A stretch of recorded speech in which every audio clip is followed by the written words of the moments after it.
माजी सरपंच आदरणीय तुकाराम कराड यांच्या कुशल नेतृत्वाखाली व मार्गदर्शनाखाली ही निवडणूक आपण लढलेलो आहे। यामध्ये सर्वच कार्यकर्ते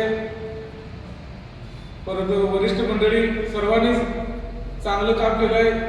गेली 8-10 दिवसाला जीवाचं रात्र रात्र दिवस न बघता प्रत्येकाने आपापल्यापर्यंत खूप मोठं योगदान दिलंय।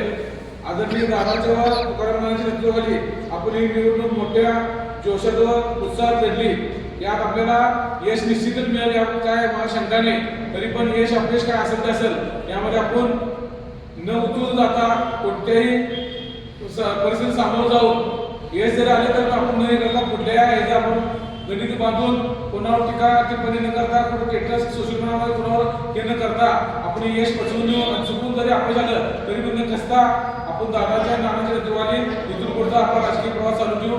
सर्व कार्यकर्त्यांनी सर्व मित्र परिवाराने खूप चांगले साथ दिल्यामुळे सर्वांचा आभार मानतो आणि थांबतो। धन्यवाद। सांगली जिल्हा परिषद पंचायत समितीच्या निवडणुकीत दरम्यान मला वाटते जवळजवळ 10-11 दिवस झालं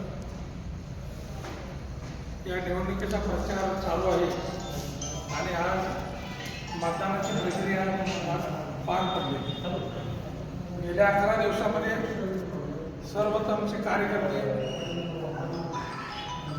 रात्रीचा दिवस करून वेळ न बघता आपलं काम न करता सर्व कामधंदा सोडून आपल्या महाविकास आघाडीचे उमेदवार सर्वांनी रात्रदिवस राबराब लावला। याचा आपल्याला फळ येत्या 9 तारखेला मिळणारच आहे।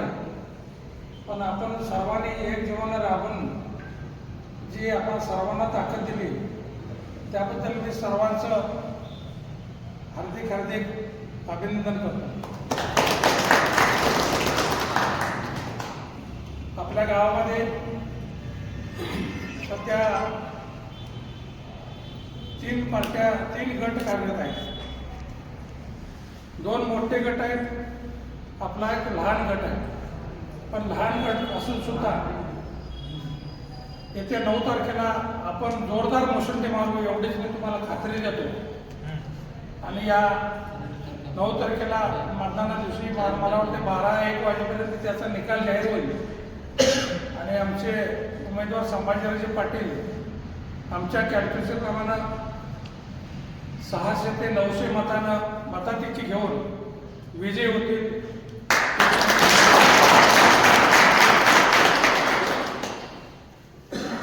इथून पुढच्या काळात असंच सर्वांनी आपण एकजुटीने कुठली इलेक्शन म्हणजे कुठलाही कार्यक्रम असू दे आपण एकजुटीनं अशीच एक ताकद दाखवून आपल्या गावाला बेडगेला एक नवीन दिशा देण्याचा आपण सर्वांनीच प्रयत्न करूया।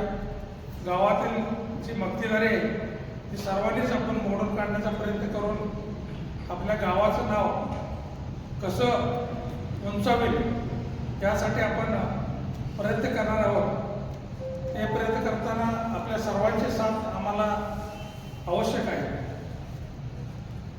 तरी आपण इथून पुढे कुठलीही निवडणूक आली आणि सर्वजण असं संघटितपणाने काम करून याची पुढील राजकीय दिशा ही अशीच चालत राहणार आहे एवढी मी तुम्हाला खात्री देतो।